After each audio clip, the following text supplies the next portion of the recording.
अस्सलाम वालेकुम students, welcome to channel सार मेडिकल लर्निंग। स्टूडेंट्स, हम एंटी अरिथमिक ड्रग्स के बारे में पढ़ रहे हैं। एंटी अरिथमिक जो लास्ट हमारी ड्रग है वरापामिल, जिसको कैल्शियम चैनल ब्लॉकर्स का नाम भी दिया जाता है, कैल्शियम चैनल ब्लॉकर ड्रग है।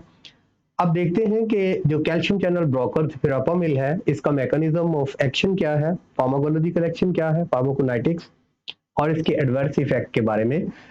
तो स्टूडेंट्स, सबसे पहले यहाँ पे लिखा है कैल्शियम चैनल ब्लॉकर्स। अब कैल्शियम चैनल ब्लॉकर्स के मीनिंग्स को ही ले लें कि कैल्शियम का पता है आपको कि ये पॉजिटिव आयन है, ठीक है, जिसके पास पॉजिटिव चार्ज है।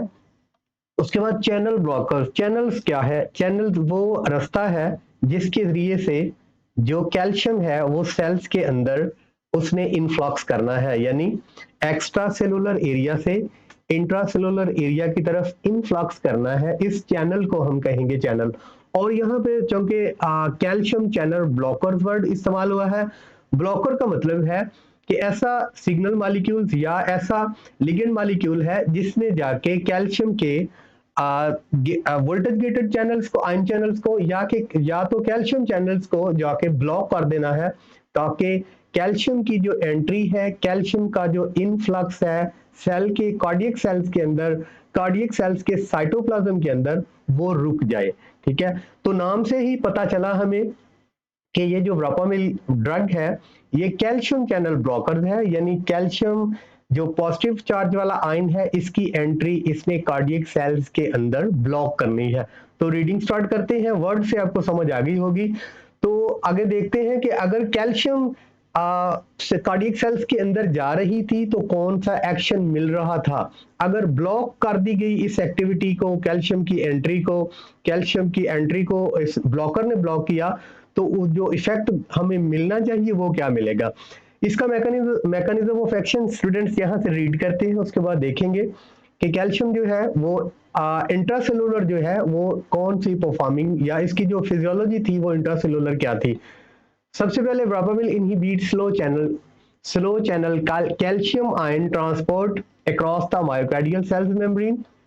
वरापामिल क्या करती है? इनहिबिट करती है स्लो चैनल्स कैल्शियम, जो कैल्शियम का चैनल है उसको, उसकी एक्टिविटीज को स्लो करती है, इनहिबिट करती है, जो कि क्या कर रही थी? आयन ट्रांसपोर्ट कर रही थी मायोकार्डियल सेल्स के अंदर, यानी मायोकार्डियल सेल मेम्ब्रेन जो थी, जो कि हमारे कार्डियक सेल्स की सेल मेम्ब्रेन है, वो मायोकार्डियल सेल मेम्ब्रेन है। इसके थारो जो कैल्शियम का इनफ्लक्स था सेल के अंदर उसको इनहिबिट करेगी verapamil. It also reduces intracellular cellular calcium concentration. एक और काम करेगी कि जो इंट्रासेलुलर कैल्शियम की कॉन्सेंट्रेशन पहले से प्रेजेंट है उसको रिड्यूस करेगी। कहां पे? In smooth muscle cells of the coronary and peripheral vascular. ठीक है, जो कॉर्नरी आर्टरीज के अंदर या कॉर्नरी वेन्स के अंदर के स्मूथ मसल्स के अंदर कैल्शियम की कॉन्सेंट्रेशन थी, उसको भी ये रिड्यूस करेगी। अगर कॉर्नरी आर्टरीज वेन के अंदर अगर उसके स्मूथ मसल्स के अंदर अगर कैल्शियम प्रेजेंट थी, तो क्या था कि उसका जो ल्यूमन साइज था वो कम था, कॉन्ट्रैक्शन उसके अंदर ज्यादा थी, और वहां पे ब्लड का जो वॉल्यूम था, उसका जो फ्लो था वो स्पीड अप था और कम था। इसने दो काम किए, एक तो कार्डियक सेल्स के अंदर, मायोकार्डियल सेल्स के अंदर कैल्शियम का जो इनफ्लक्स है उसको स्लो किया। अगर वहां पे कैल्शियम की कॉन्सेंट्रेशन मायोकार्डियल सेल्स के अंदर ज्यादा थी तो क्या था कि इसके अंदर कंट्रैक्टिलिटी ज्यादा थी, कार्डियक आउटपुट ज्यादा थी, कंट्रैक्टिलिटी ज्यादा थी। दूसरे नंबर पे इसने क्या किया कि जो स्मूथ मसल्स हैं, जो वेसल्स के कॉर्नरी के, उसमें से जो प्रेजेंट कैल्शियम थी उसकी कॉन्सेंट्रेशन को कम किया, जिसकी वजह से इसका ल्यूमन साइज बढ़ गया।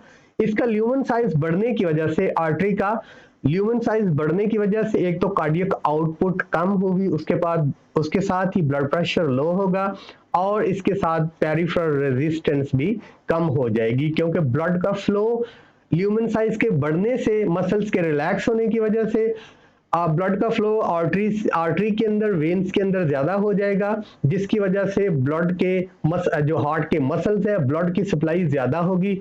ब्लड की सप्लाई ज्यादा होगी तो ऑक्सीजन की डिमांड जो है वो भी कम हो जाएगी, और ऑक्सीजन जो है वो ज्यादा मिकदार में हार्ट मसल्स तक जाएगी। तो स्टूडेंट्स आगे देखते हैं pharmacological action. Verapamil depress SA and AV nodes functions, पीछे भी मैंने आपको बताया था पिछले लेक्चर्स में एसए और एवी नोड्स के बारे में। यहाँ पे डायग्राम में देखें साइनो आर्टेरियल नोड्स है, क्या करती है, which initiate heart beat when electrical impulses, ठीक है। साइनो आर्टेरियल नोड जो है ये अपर चैम्बर के राइट साइड पे प्रेजेंट है, अपर राइट साइड पे प्रेजेंट है। ये नोड से क्या करती है, इलेक्ट्रिक सिग्नल जनरेट करती है। ऐसे नोड और इलेक्ट्रिक सिग्नल जनरेट जब होता है तो दोनों जो अपर चैम्बर्स हैं, दोनों आर्टेरियल बिलतरतीब राइट एंड लेफ्ट दोनों की कंट्रैक्शन होती है, उसके बाद जो है वेंट्रिकल की कंट्रैक्शन होती है, ठीक है। तो यहाँ पे ये काम कर रही है, ये क्या करती है कि इसको डिप्रेस करती है, यानी इसकी कंट्रैक्शन को कम करेगी, डिप्रेस करती है, इसकी कंट्रैक्शन कम होगी, कंट्रैक्शन कम होगी तो फिर क्या होगा, स्लो एवी कंडक्शन, नर्व इम्पल्सेस जो है वो कम जनरेट होगी, जिसकी वजह से कंट्रैक्टिलिटी जो हार्ट की थी वो कम होगी। It is major action making it useful as anti arrhythmic agent, यानी इसका जो मेजर एक्शन है वो क्या करेगा, SA and AV nodal functions को, दोनों नोड्स के फंक्शंस को जो कि कंट्रैक्शन का काम कर रहे थे उस दोनों को स्लो करेगी, जिसकी वजह से जो अरिथमिया कॉज हुआ था वो कम हो जाएगा, यानी जो कंट्रैक्टिलिटी थी हार्ट की वो कम होगी। उसके बाद it reduces coronary and peripheral vascular resistance.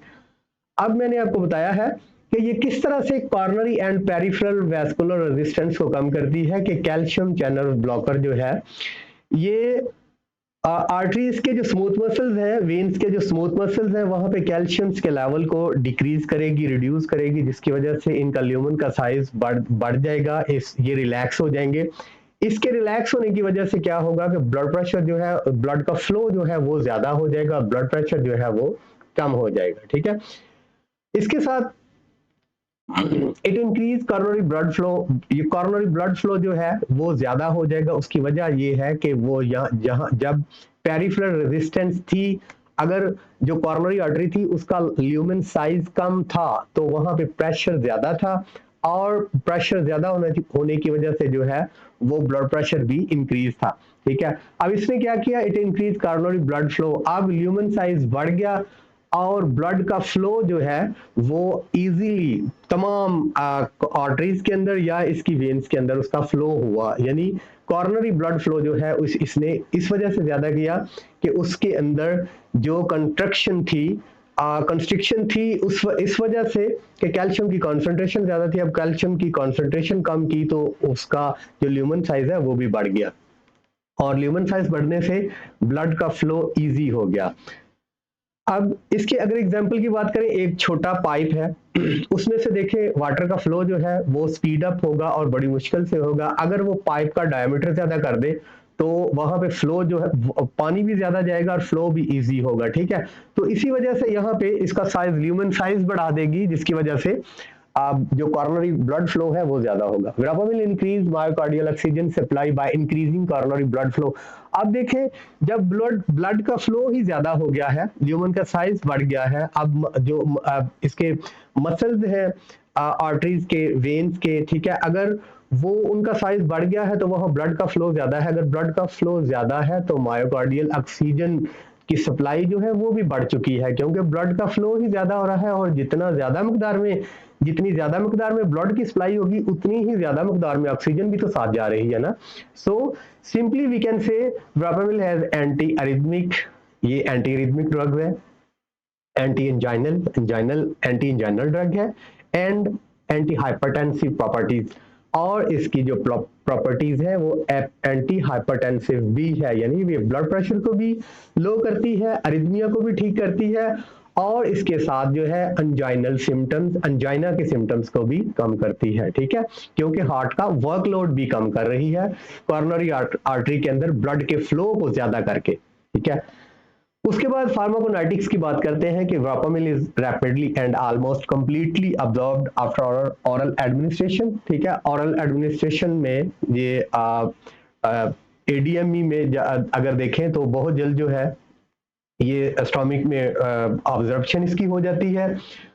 Extensive first pass metabolism in the liver, इसका फर्स्ट पास मेटाबॉलिज्म जो है वो भी लीवर के अंदर है तमाम ड्रग्स की तरह। ये ड्रग भी जो है वो लीवर के अंदर मेटाबोलाइट होती है। It is highly bond by plasma protein के साथ ये बॉन्ड होती है।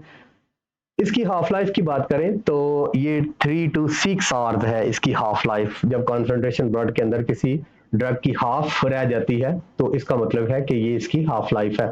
थेरेपेटिक यूजेस की बात करें, verapamil is more effective in the treatment of arterial arrhythmias के अंदर देन वेंट्रिकुलर अरिथमिया। ये आर्टीरियल अरिथमिया के अंदर जो है इसकी अफादियत ज्यादा है जो वेंट्रिकल अरिथमिया है इसके मुकाबले में। It is also very useful in the treatment of angina pectoris and hypertension. इससे पहले भी मैंने आपको बताया कि ये ब्लड का कॉर्नरी आर्टरी का जो ल्यूमन साइज है उसको इंक्रीज करती है, और या ब्लड के अंदर जो हार्ट के अंदर जो ब्लड की सर्कुलेशन है उसको तेज करती है। यानी हार्ट के मसल्स को जो आर्टरीज ब्लड की सप्लाई दे रही है जिसको कॉर्नरी आर्टरी का नाम दिया गया है, उनका जो ल्यूमन साइज है या उनको रिलैक्स करती है, डायलेट करती है, जिसकी वजह से जो ब्लड का ज्यादा से ज्यादा फ्लो है वो हार्ट के मसल्स को मिलता है, जिसकी वजह से एक तो एंजाइना के सिम्टम्स कम होती है ऑक्सीजन की सप्लाई मिलने पर, और दूसरे नंबर पे हाइपरटेंशन जो हाई ब्लड प्रेशर है, हार्ट का वर्कलोड कम हो जाने की वजह से हाइपरटेंशन की कंडीशन को भी रिमूव करती है, कम करती है।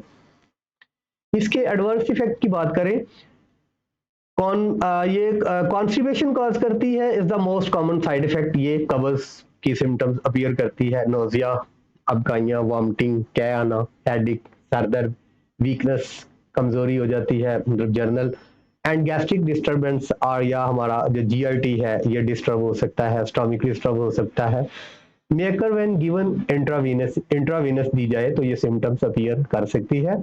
वर्पामिल में काज सीवर हाइपोटेंशन ये मैंने आपको बताया कि कुछ ये जितनी भी एंटी रिदमिक ड्रग्स हैं अगर ये एडवर्स इफेक्ट देती हैं तो मोस्टली एंटी हाइपरटेंसिव जो ड्रग है वो अरिदमिया के सिम्टम्स खुद कॉज करती है जब इनका एडवर्स इफेक्ट होता है।